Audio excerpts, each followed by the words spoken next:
We want to update you on the polygamist cult leader trial and a very interesting moment that just happened a couple minutes ago. This case is happening in Georgia. Have you ever seen a man get arrested mid-live stream, shirtless, surrounded by half-naked women, screaming that he's basically God while cops knock at the door? No? Then allow me to introduce you to the circus that is the Nature Boy trial. A case so bizarre, so painfully unserious, yet terrifyingly real, it seems almost made up. Stick around to the end to hear how ridiculous this trial can really get and the insane ending to the saga that is Nature Boy. Let's start with the basics, because this trial was years in the making. Eligio Bishop, aka Nature Boy, aka Three God, aka a walking red flag with Wi-Fi, once claimed to be a divine being, not figuratively, literally. This man told his followers he was God with a capital G. Meanwhile, he was also busy uploading revenge explicit videos, encouraging cult-style beatdowns, and forbidding women from wearing shirts for spiritual reasons, obviously. But back to the arrest. In April 2022, police pulled up to his Georgia compound where Bishop found himself face to face with the law. His followers were still orbiting around him, but they accepted his fate once they slapped the cuffs on him. The man who called himself Three God was about to get acquainted with the one true higher power, the American justice system. The charges? Forcing himself on women, false imprisonment, and the unauthorized posting of explicit content. But really, that barely scratches the surface. See, Bishop wasn't just an Instagram guru gone rogue. He was the leader of Carbon Nation. What started as a community of enlightenment spiraled into something far darker, a space where control, manipulation, humiliation, and exploitation was masked as divine awakening. The prosecutors alleged that when one young woman tried to leave the group in 2022, Bishop responded not with a blessing, but with violence. According to testimony, he forced himself on her. Afterward, he posted explicit footage of her online, videos she never consented to share. Now, this is the part where you might be asking, how did he get so many people to follow him? Well, the answer lies in charisma and calculated targeting. Bishop didn't go after Wall Street execs or philosophy majors.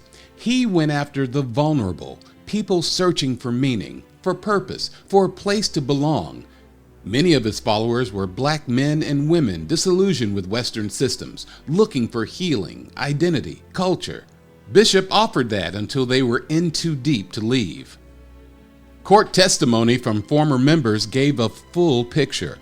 One woman said she was lured by the spiritual message, only to find herself isolated and forced into intimate acts under the guise of divine duty. When she finally escaped, Bishop released footage of her engaging in those intimate acts. Another woman who joined in 2017 described a similar path. What started as love bombing and peace spiraled into group violence. Bishop allegedly encouraged beatdowns between members, separating the men from the women, declaring every woman his wife, and filming everything for his followers online.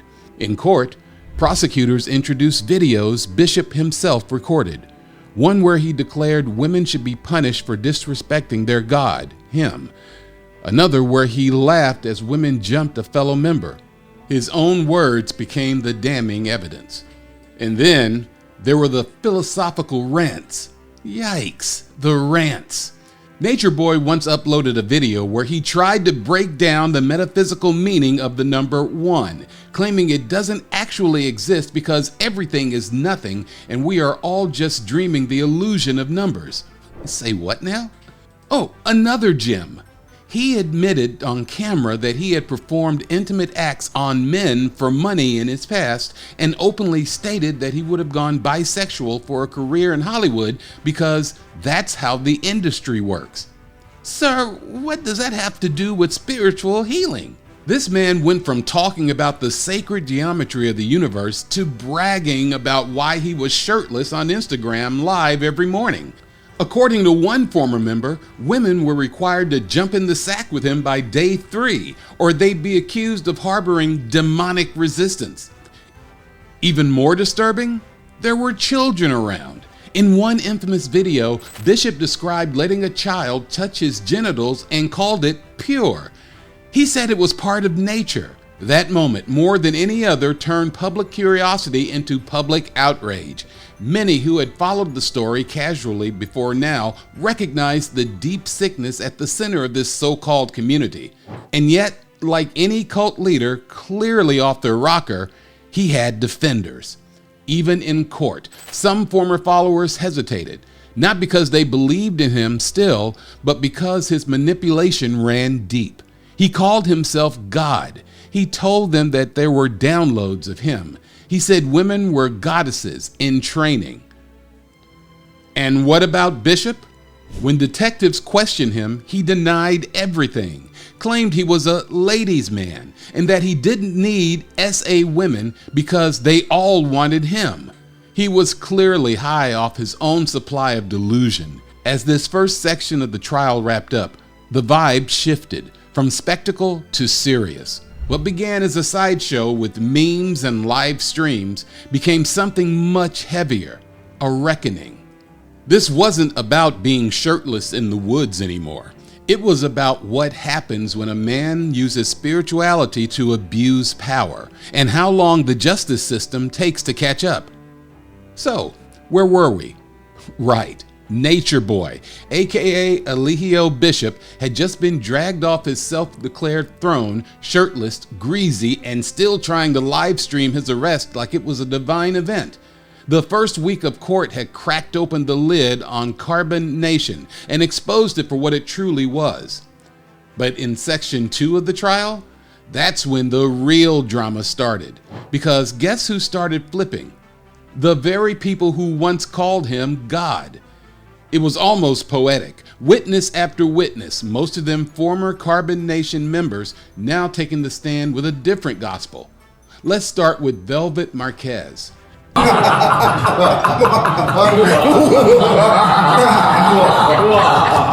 calling, but I'm not answering.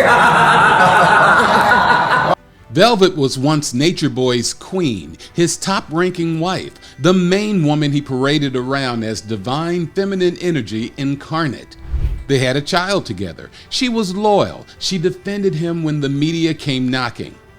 But in court, Velvet's tune had changed completely. She testified to being groomed, isolated from her family, mentally broken down, and emotionally tormented. She said Bishop convinced her she had no identity outside of serving him. He told us he was our higher self, she said, and that disobeying him was disobeying God. Velvet wasn't alone. Another former member, nicknamed Solar, took the stand next. He had once been Bishop's right-hand man. Solar admitted to helping enforce Bishop's rules, including encouraging group beatdowns and gaslighting women who tried to leave. He looked visibly shaken on the stand, saying he now realized how deep the psychological manipulation ran. Then came the videos again. Yes, Section 2 of the trial included more footage from Bishop's personal archive. Just from the videos, Bishop became his own lawyer's number op because he was being seen crashing out on camera for everyone to see. One clip showed Bishop screaming at one of his wives for daring to question him. "You are nothing without me," he shouted, pacing in a room full of silent, blank-faced followers. Another clip had him bragging that women were created to serve the divine phallus. His words, not mine. The prosecutor paused the video. "Is this what you meant by spiritual guidance?" she asked. Silence. But the wildest moment in this stretch of the trial wasn't video. It wasn't even testimony. It was what happened during the lunch break. As reporters gathered outside the courthouse, one of Bishop's loyalists started live streaming from her phone on the courthouse steps. Dressed in a goddess robe and speaking in tongues, she declared that Bishop's incarnation would rise again, and that the third dimension court system had no power over divinity. Security escorted her off the property, but not before she yelled, "You're judging God in the flesh." But perhaps the most damning piece of Section 2 came from a medical expert. The prosecution brought in a psychologist who had interviewed several former Carbon Nation members. Her diagnosis? Mass coercive control, akin to religious cult brainwashing.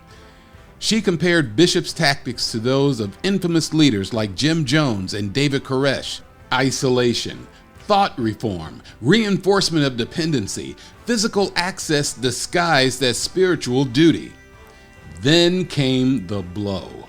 She said Bishop met every clinical marker for narcissistic personality disorder with malignant traits. He smirked from the defense table like it was a compliment. Now, let's talk about his defense. Because if you thought this courtroom strategy might involve humility, apology, or any type of sanity, you clearly haven't met Eligio Bishop.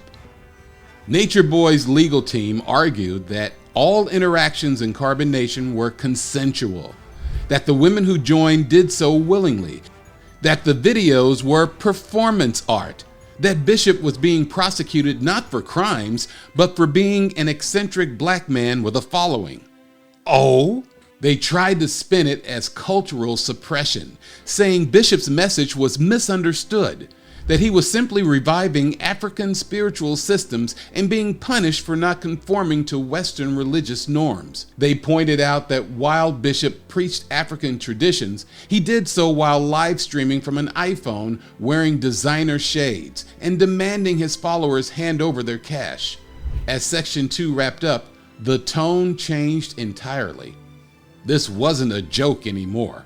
This was about how one man manipulated trauma, weaponized hope, and turned spirituality into submission. And as the judge called for recess, you could feel the shift. No more laughing, no more memes. This case was starting to cut deep because it asked a bigger question. What does justice look like when the abuser calls himself God? By the time the trial entered its final weeks, the court had heard enough to know one thing. This man wasn't a misunderstood guru. He wasn't a revolutionary. He was a walking manipulation machine. But Bishop wasn't about to go down quietly. First, the defense made one last Hail Mary: character witnesses. Now, you might think they'd bring in spiritual leaders, maybe someone who could vouch for Bishop's intentions. Nope. They brought in 2 remaining loyalists from Carbon Nation, both of whom had memorized their testimonies like actors with all the talent of a YouTube drama series. "I've never been more free than under 3 God," said one woman, eyes locked on the jury, voice quivering with devotion. "Everything I did, I chose to do," said the second. "He opened my eyes to the truth." The jury looked unconvinced. One juror was visibly rolling her eyes. The judge, deadpan. But Bishop? He was glowing, smiling, like a man who still believed this was all part of his divine documentary. Then came the moment nobody saw coming. Bishop took the stand. Yes, against all legal advice, Nature Boy walked up to that witness box and decided to testify. It was a performance. He opened with, "I want to first thank this court for allowing the Messiah to speak." Already off to a great start. Then he launched into a meandering speech about his divine mission, claiming that he had been sent by the universe to awaken melanated people to their true selves. He said that the system had always feared strong black men with vision, and that this entire trial was a spiritual assassination. He even quoted Bible verses, twisted of course, to justify his control over women. "The woman was made for a man," he said, "and I am man, multiplied by God." The prosecutor leaned in. "So, you're saying the women who say you beat them and isolated them were actually being healed?" "Absolutely," Bishop replied, without blinking. And that was the moment the court collectively realized this man wasn't defending himself. Even now, on the verge of conviction, he couldn't stop preaching his own divinity. The prosecution rested, and then the closing arguments began. The defense painted Bishop as an outsider, a man whose alternative lifestyle was being criminalized. They leaned hard into cultural relativism, saying the jury shouldn't judge what they didn't understand. But the prosecution? No, they brought it home. They reminded the jury of every testimony, every video. This is not about spiritual beliefs, the prosecutor said. This is about a man who used those beliefs to create a prison.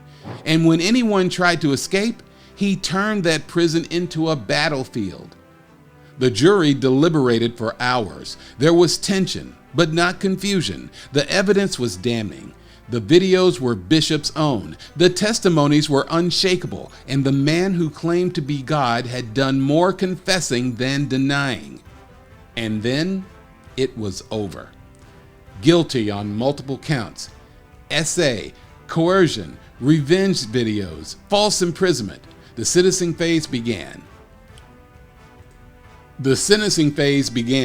And suddenly the confidence cracked. Bishop looked smaller. No robe, no live stream, no throne of followers, just a man in a county jumpsuit, listening to the consequences of his delusions. But wait, it gets more surreal. At sentencing, Bishop requested to make one last statement. Permission granted. He stood, adjusting his orange jumpsuit like it was a royal robe, and said, "I forgive all of you. You don't know what you've done, but one day you will see the light I tried to give." Even the bailiff looked tired. He was sentenced to decades with additional charges still pending in other states. And Carbon Nation? Gone, dismantled, the Instagram pages deleted, the YouTube videos scrubbed, the compound empty. Some of the followers have returned to their families. Others are still processing the psychological mess they were dragged through. But the cult, as it was, no longer exists. But here's the thing. This case wasn't just about one man. It was about power, about how spiritual language can be weaponized, about how trauma can be exploited under the name of healing, about how charisma, unchecked, becomes controlled. Bishop didn't invent manipulation, but he wrapped it in enough astrology, chakra chants, and pseudo-African spirituality to make it feel divine. And that's why people followed him. Not because he was brilliant, but because he spoke to the broken parts of them, and then broke them further. So what do we learn from all of this? We learned that not every healer is holy. That sometimes the most dangerous leaders don't wear uniforms, they wear shiny crystals and whisper affirmations. And we learn that when someone tells you they're God, run, don't walk. Because you're about 3 days away from giving up your phone, your name, your dignity, and probably your last jar of coconut oil. In the end, Eligio Bishop didn't just fall, he imploded. The illusion collapsed. The curtain dropped. 3 God became inmate 95847, and the world moved on. The saga of Nature Boy is over. The cult is dead, but the comedy of this ridiculous case, that's divine. If you found this video entertaining, hit the like and subscribe button for more deep dives into the world of rich Black history. Drop a comment below and let us know which story surprised or resonated with you the most.